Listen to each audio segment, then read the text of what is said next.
नमस्कार मित्रांनो मी बाबाराव मुसळे. सारं काही बाबाराव मुसळे या माझ्या यूट्यूब चॅनलसाठी मी माझी नवी कादंबरी अक्करबोटे आहे हिचं क्रमशः कथन करत असतो.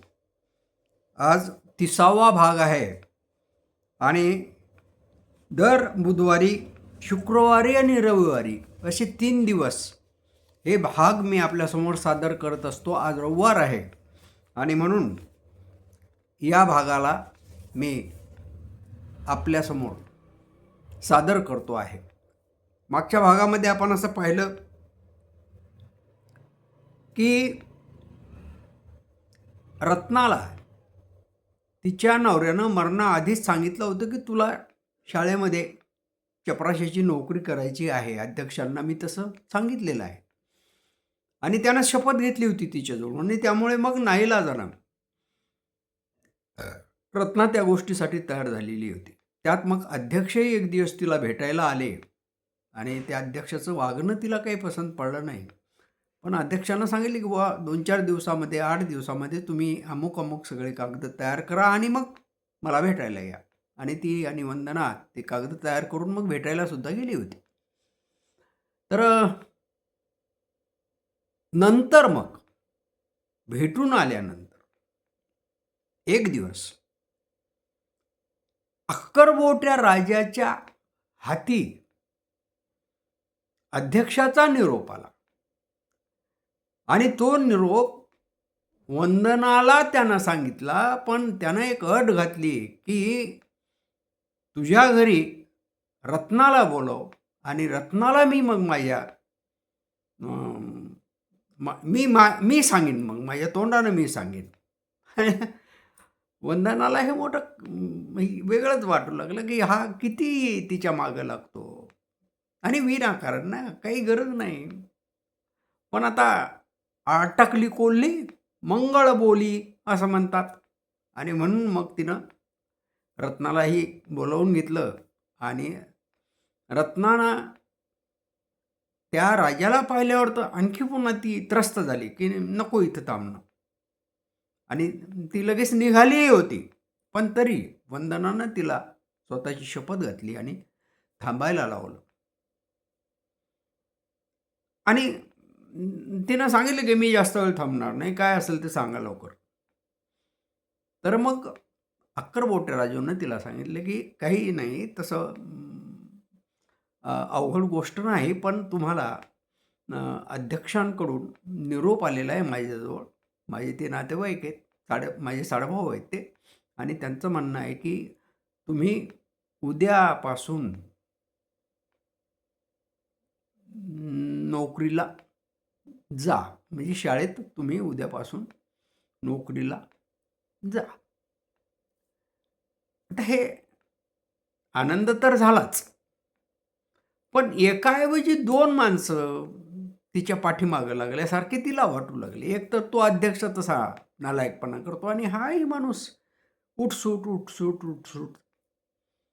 आता खरं म्हणजे या अक्करबोट्या राजूचा आणखी एका गोष्टीसाठी तिला राग आला होता. 2 दिवसाआधी घरात बसून कंटाळा आला, मन लागत नव्हतं, म्हणून ती दुपारची, म्हणजे जेव्हा पोरं तिचे दोन्ही लेकरं जेवून शाळेमध्ये गेले दुपारचे, आणि तेव्हा मग ती दाराला कडी लावून आपली मनाशीच असं ठरवत की बा चला आपण घराच्या बाहेर पडल्याशिवाय काही खरं नाही, जावा आपण मळ्यात. आणि ती मळ्यात जायला निघाली. काही म्हाताऱ्या बायका बसलेल्या होत्या 1-2 जागी. त्या म्हणाले की काय कुठे चालली, पण त्यांच्या बोलण्याकडे फारसं ध्यान न देता ती रस्त्यानं चालत राहील. आता बायकाचं बोलणं तरी तिच्या कानावर येतच होतं. एक जण काय म्हणली, काय माय नवरा मरून 4 दिवस नाही झाले तर घराच्या बाहेर पडली, आव नाही ना ताव नाही, घेतला बोळा आणि निघाली चांगल्या फळा. असं असते का? बायकाचं टोचून बोलणं मनावर घ्यायचंच नाही असं तिनं जाऊन मनाशी ठरवलं आणि ती पुढे पुढे पुढे पुढे चालायला लागली. पांदीत आली. दोन्ही बाजूनी काट्या लावलेल्या. हां. अर्थात ढोरं-बिरं जाऊ नये किंवा माणसंही आत शिरू नये. कारण माणसं गावाच्या भोवतालचे जे माणसं असतात ना, गावाभोवतालच्या ज्या शेतं असतात किंवा त्याला आपण बिघे म्हणतो. त्या बिघ्यात हे लोकं काठी उपटून संडासला जातात, हागायला जातात. आणि त्याच्यामुळे मग हे जे बिघेवाले असतात ते अशी इतक्या पक्क्या काट्या ठोकतात की कोणाला उखडता आली न पाहिजे आणि आत जाता न आलं पाहिजे. आता त्या काट्यावर पावसाळ्यामुळं कुठले वेल, गवत, अमुक-ढमुक असं गच्च झालेले असतात त्या दोन्ही बाजूने. पण ती रस्त्यानं जाताना तिचं एका ठिकाणी लक्ष गेलं, की एका ठिकाणी तिला गोकर्णाची फुलं दिसले. गोकर्णाचा वेल दिसला आणि गोकर्णाचा वेल ही तिच्या म्हणजे गोकर्णाची फुलं ही तिच्या फार आवडीची आहेत. तिच्याही बाबाच्या वावरात जात असताना गोकर्णाच्या फुलांचा एक वेल तिला दिसला होता आणि मोठा आगत करून तिनं त्या अ, गोकर्णाच्या वेलीवरचे पुढे काही शेंगा मुद्दाम आणल्या आणि त्या शाळेत नेऊन कंपाऊंडच्या आजूबाजूला टाकलेल्या होत्या. आता त्याच्यातून अ, गोकर्णाचा वेल काही निघाला नाही, पण तिनं आगत करून ते काम केलेलं होतं. ती फुलं फार तिला आवडतात. तिनं पुढं होऊन त्यातलं एक फूल 2-4 फुलं दिसले तिला. एक फूल तोडायचा प्रयत्न केला, पण तेवढ्यात तिच्या कानावर आवाज आला, "ओ भाभी, फार पुढं जाऊ नका बरं का. इथं कालच मी एक मोठा सरप पाहायला गेलेला. काय करता तिथं?" आणि ती चपापून मागं सरली. "वावराकडे चालल्या का?" तो तिचा चुलत दीर होता. ही म्हणाली, "हो, हो, जा, जा. तुमच्या वावरात 4 दिवस झाले त्या अक्करबोट्या राजूच्या माणसानं नागर धरलेला आहे, वखर धरलेला आहे. आज पठाल करायला पहा जाऊन. तुम्ही ते विकत घेतलं म्हणताना रान." आणि तिला नवल वाटलं, की कसं काय? आपण रान विकत घेतलं आणि तरी हा अक्करबोट्या राजू आपल्या वावरावर अजूनही ताबा करतो आहे. आपल्याला ताबा देत नाही की काय? काय बेईमान होतो का काय? वंदनाबाई तर मोठी त्याची हे सांगत होती, की तो असा आहे आणि तो तसा आहे. ती झपाट्यानं शेताकडे गेली. पण मग तिला रागही आला. कोणाचा?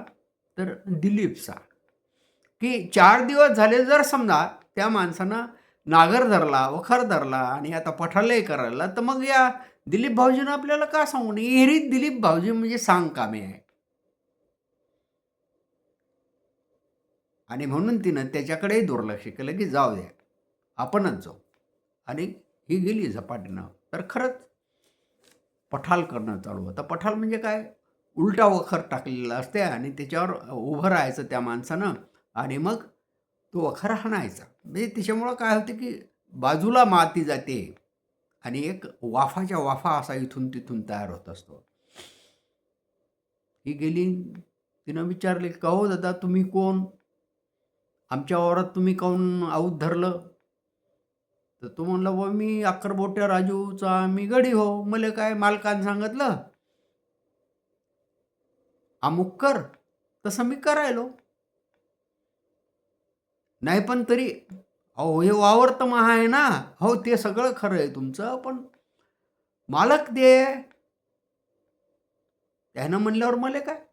तुम्ही जाऊन म्हणा त्याले काय आहे ते. आणि मग तिथून ती विहिरीवर गेली, तर विहिरीवर दिलीप पाणी शेंदू लागला. भरणं भरू लागला. आणि ती दिलीपजवळ म्हणली, की "भाऊजी तुम्ही तर काहीच सांगितलं नाही मला. त्या माणसानं औत धरलं वावरात." "अहो, धरलं मला काय माहीत."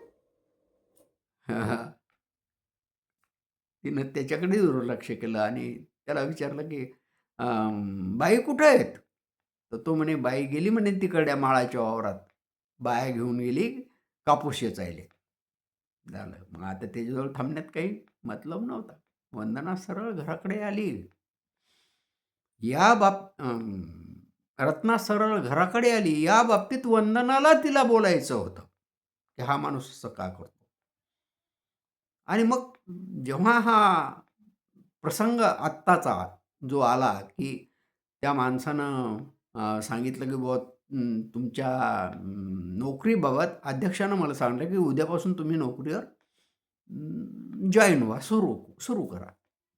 आणि मग तिला वाटलं, की या माणसाला म्हणायला पाहिजे. पण मग त्याला बोलण्याऐवजी वंदनाला ती म्हणाली, की आपल्या नव्या घेतलेल्या वावरात यायचे आवतं चालू आहेत. आणि वंदनाला नवल वाटलं. वंदना खरं म्हणजे त्या मळ्याच्या वावरात गेलीच नव्हती 2-4 दिवसात या. आणि तिनं विचारलं, "का रे राजू कसं काय?" "नाही बाई." माझं म्हणणं आहे, की अ, या रत्नाभाबीच्यानं ते रान इतक्या लवकर नीट होणार नाही. जर त्याला गहू पेरायचा असेल, तर रान नांगरून द्यायचं, वखरून द्यायचं आणि पठाळून द्यायचं असं मी मनात ठरवलं. म्हणून मग मी हे सगळं अच्छा, म्हणजे तसे ज्वारी कोणाला न देता दळण तयार करून म्हणजे दळून ज्वारी द्यायची असं तुझं म्हणणं म्हणे. हो. मग तिनं रत्नाकडे पाहिलं. रत्नाही मुकी राहिली आणि तिनं तो विषय संपवला. आणि मग तिच्या डोक्यामध्ये एकच विषय, की आता शाळेमध्ये जायचं म्हणते. तिनं शोध घेतला. शाळेत जाणारी कोणाची मुलं आहेत या तळातली? तर तुकाराम जाधवाचं एक मुकिंदा नावाचं पोरगं शाळेत जात होतं. संध्याकाळी ती त्याच्या घरी गेली आणि त्याच्या मायला तिनं सांगितलं, की तुमचा मुकिंदा उद्या जेव्हा शाळेत जाईल, त्याला म्हणा माझ्या घराकडे ये. मुकिंदाच्या मायनं विचारलं, की "काहून? तुला काय काम पडलं त्याच्याशी?" "नाही, नाही, मला जायचं त्याच्या संग." "काहून? तू काल चालली?" आता ती लय लांब लेखा लावू लागली म्हणून मग तिने काहीतरी तोडमोड उत्तर रत्नानं दिलं आणि रत्ना घराकडे आली. दुसऱ्या दिवशी जेव्हा त्याच्यासोबत रत्ना शाळेत पोहोचली, तेव्हा हेडमास्तरांनी तिचं स्वागत केलं, हसून केलं. तिला बरं वाटलं. पण मग हेडमास्तरांनी तिला म्हटलं, की "तुम्ही आले हे ठीक झालं, चांगलं झालं. पण तुम्हाला आधी अध्यक्षाला जाऊन भेटावं लागते. कारण अध्यक्षांनी तसा निरोप तुमच्यासाठी ठेवलेला आहे, की बाई आल्या की वाड्यावर पाठवा." आणि मग तिनं कपाळावर आठी पाडली. हिम्मत करून तिनं हेडमास्तरला विचारलं, की नाही गेलं तर? पण हेडमास्तर म्हणले, "नाही. आपण संस्थेमध्ये जर काम करतो, तर आपण अध्यक्षाचं ऐकलंही पाहिजे आणि म्हणून तुम्ही एकदा जाऊन या." आणि मग वंदना मोठ्या कष्टानं ऑफिसातून बाहेर पडली. घर तिला माहीतच होतं. ती घराजवळ गेली आणि वाड्याच्या पायऱ्या चढताना तिच्या मनावर जे दडपण येत होतं, ते जसजशा पायऱ्या ती चढत वर चालली, तसतसं ते वाढत गेलं, वाढत गेलं, वाढत गेलं, वाढत गेलं. मित्रांनो, सबस्क्राईब करा, लाईक करा, कॉमेंट करा आणि शेअरसुद्धा करा पुन्हा पुढच्या वेळेस.